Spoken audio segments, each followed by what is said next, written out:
À la fin des années 1940, des chercheurs russes ont maintenu 5 personnes éveillées pendant 15 jours à l'aide d'un stimulant expérimental à base de gaz. Ces personnes ont été maintenues dans un environnement scellé afin de surveiller attentivement leur consommation d'oxygène pour que le gaz ne les tue pas, puisqu'il est toxique à forte concentration.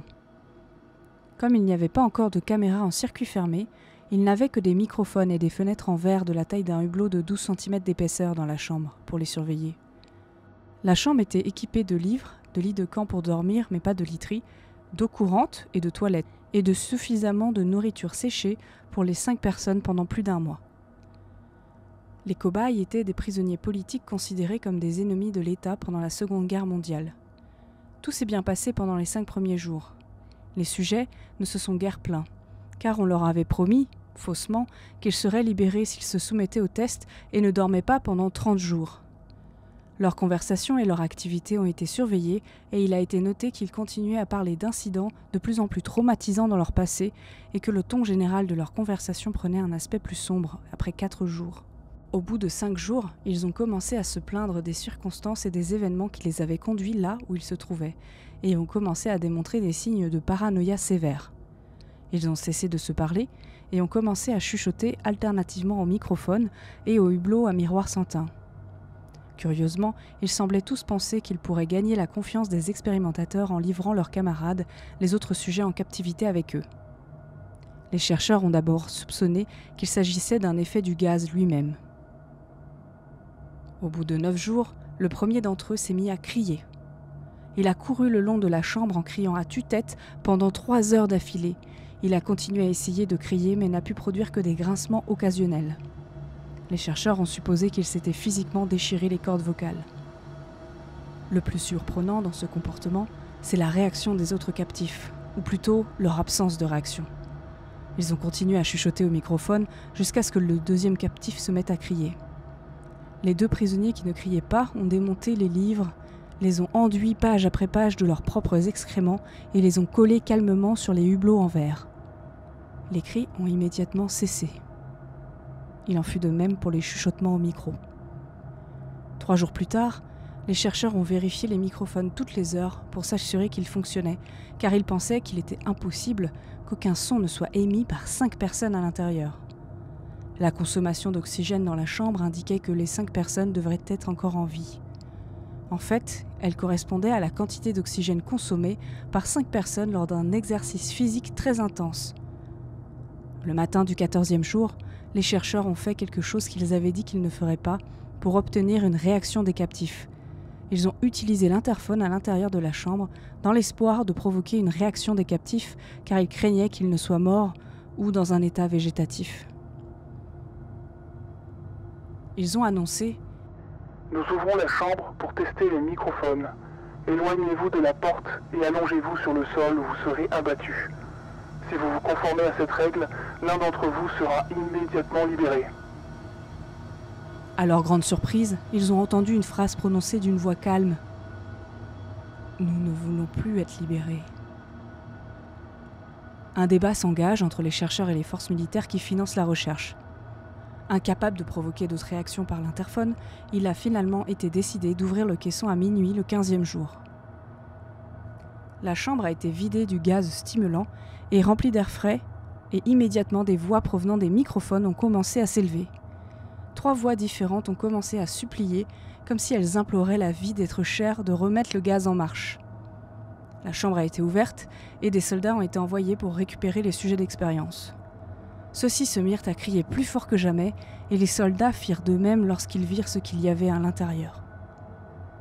4 des 5 sujets étaient encore en vie, même si personne ne pouvait à juste titre qualifier l'état dans lequel ils se trouvaient de « en vie ». Les rations alimentaires du 5e jour n'avaient pas été touchées. Des morceaux de viande provenant des cuisses et de la poitrine du cobaye mort ont été introduits dans le drain du centre de la chambre, bloquant celui-ci et permettant à 12 cm d'eau de s'accumuler sur le sol. Il n'a jamais été possible de déterminer avec précision la proportion de sang dans l'eau présente sur le sol. Les 4 sujets survivants ont également été amputés d'une grande partie de leurs muscles et de leur peau. La destruction de la chair et la mise à nu des os à bout des doigts indiquent que les blessures ont été infligées avec la main et non avec les dents. comme les chercheurs l'avaient d'abord pensé. Un examen plus approfondi de la position et des angles des blessures indique que la plupart d'entre elles, si ce n'est toutes, ont été auto-infligées. Les organes abdominaux situés sous la cage thoracique des 4 sujets avaient été enlevés. Le cœur, les poumons et le diaphragme sont restés en place, mais la peau et la plupart des muscles attachés aux côtes ont été arrachés, exposant les poumons à travers la cage thoracique. Tous les vaisseaux sanguins et les organes sont restés intacts. Ils ont simplement été retirés et posés sur le sol, se déployant en éventail autour des corps éviscérés, mais encore vivants, des sujets. On pouvait voir le tube digestif des 4 sujets en train de digérer de la nourriture. Il est rapidement apparu que ce qu'ils digéraient était leur propre chair qu'ils avaient arrachée et mangée au fil des jours. La plupart des soldats étaient des agents spéciaux russes de l'endroit, mais beaucoup d'entre eux ont refusé de retourner dans la chambre pour en retirer les sujets d'expérience. Ils ont continué à crier pour qu'on les laisse dans la chambre et ont tour à tour supplié et exigé que le gaz soit remis en marche, de peur qu'ils s'endorment. À la surprise générale, les cobayes se sont battus avec acharnement pendant qu'ils étaient traînés hors de la pièce. L'un des soldats russes est mort après s'être fait arracher la gorge, un autre a été gravement blessé en se faisant arracher les testicules et en se faisant sectionner une artère de la jambe par l'une des dents du sujet. 5 autres soldats ont perdu la vie, si l'on compte ceux qui se sont suicidés dans les semaines qui ont suivi l'incident. Au cours de la lutte, la rate de l'un des 4 sujets vivants s'est rompue et il s'est vidé de son sang presque immédiatement. Les chercheurs médicaux ont tenté de l'endormir, mais cela s'est avéré impossible. On lui a injecté plus de 10 fois la dose humaine d'un dérivé de la morphine et il s'est battu comme un animal acculé, brisant les côtes et le bras d'un médecin. On a vu son cœur battre pendant 2 bonnes minutes après qu'il se soit vidé de son sang, au point qu'il y avait plus d'air que de sang dans son système vasculaire. Même après avoir cessé de se battre, il a continué à crier et à s'agiter pendant 3 minutes, s'efforçant d'attaquer toute personne à sa portée et répétant sans cesse le mot « Encore !» de plus en plus faiblement jusqu'à ce qu'il se taise enfin. Les 3 sujets survivants ont été lourdement attachés et transportés dans un centre médical. Les 2 dont les cordes vocales étaient intactes, suppliant continuellement d'avoir le gaz pour être maintenus éveillés. Le plus blessé des 3 a été emmené dans la seule salle d'opération chirurgicale de l'établissement. Au cours de la préparation du sujet, à la réintégration de ses organes dans son corps, on a découvert qu'il était immunisé contre le sédatif qu'on lui avait administré pour le préparer à l'opération. Il s'est furieusement débattu contre ses contentions lorsqu'on a sorti le gaz anesthésiant pour l'endormir. Il a réussi à arracher la plus grande partie d'une sangle de cuir de 10 cm de large à un poignet, même sous le poids d'un soldat de 100 kg qui tenait également ce poignet. Il n'a fallu qu'un peu plus d'anesthésique que d'habitude pour l'endormir, et à l'instant où ses paupières ont battu et se sont fermées, son cœur s'est arrêté. L'autopsie du sujet décédé sur la table d'opération a révélé que son sang contenait 3 fois plus d'oxygène que la normale. Ses muscles encore attachés à son squelette étaient gravement déchirés et il s'était cassé 9 os dans sa lutte pour ne pas être neutralisé. La plupart des fractures étaient dues à la force que ses propres muscles avaient exercée sur les os. Le 2e survivant du groupe avait été le premier des 5 à se mettre à crier. Ses cordes vocales détruites, il était incapable de supplier ou de s'opposer à la chirurgie, et il n'a réagi qu'en secouant violemment la tête en signe de désapprobation lorsque le gaz anesthésiant a été approché de lui.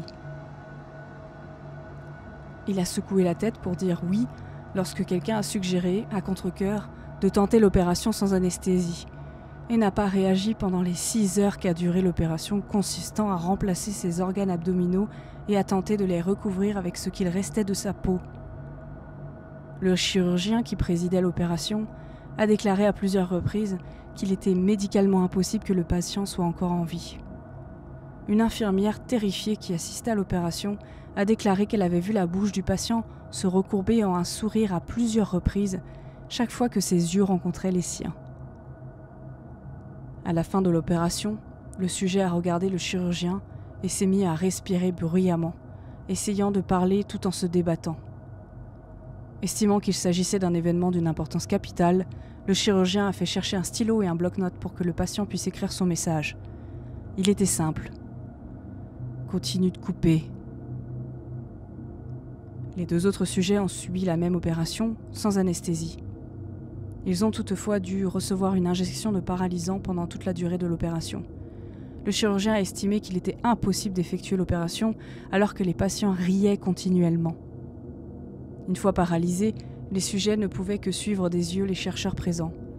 Le paralysant a été éliminé en un temps anormalement court et les sujets ont rapidement essayé d'échapper à leurs liens. Dès qu'ils ont pu parler, ils ont réclamé le gaz stimulant. Les chercheurs ont essayé de leur demander pourquoi ils s'étaient blessés, pourquoi ils s'étaient arrachés les tripes et pourquoi ils voulaient qu'on leur administre à nouveau le gaz. Une seule réponse a été donnée.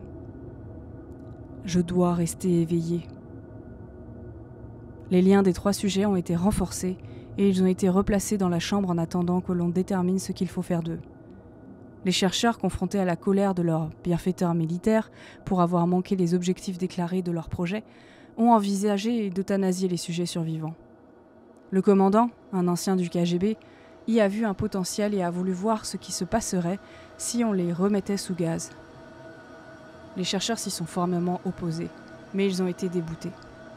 Pour se préparer à être enfermés à nouveau dans la chambre, les sujets ont été connectés à un moniteur ECG et leurs harnais ont été rembourrés pour un confinement à long terme.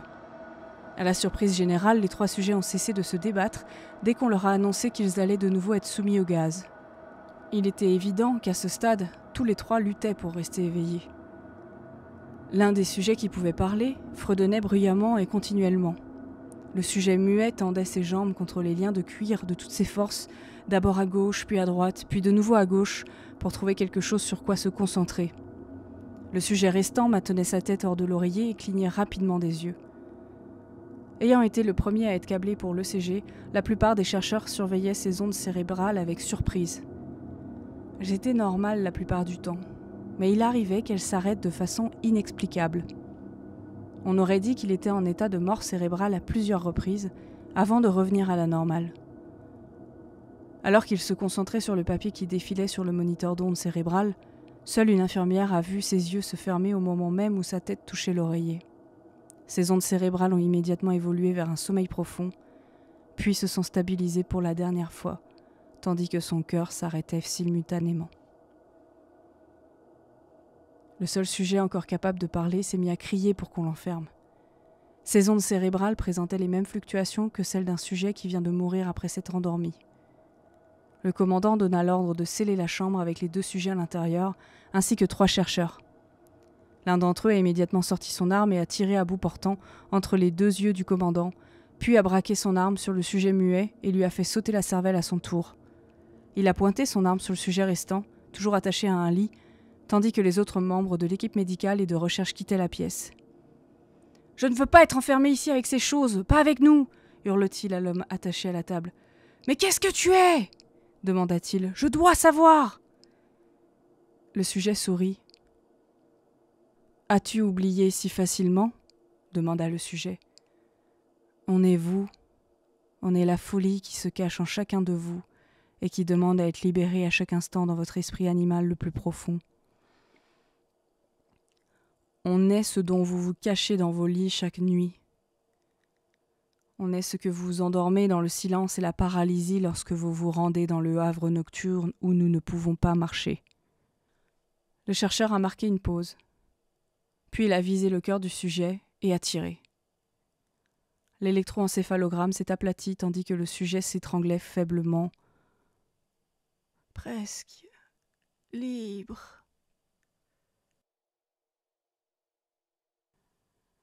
Bon. Est-ce que je vais dormir ce soir ?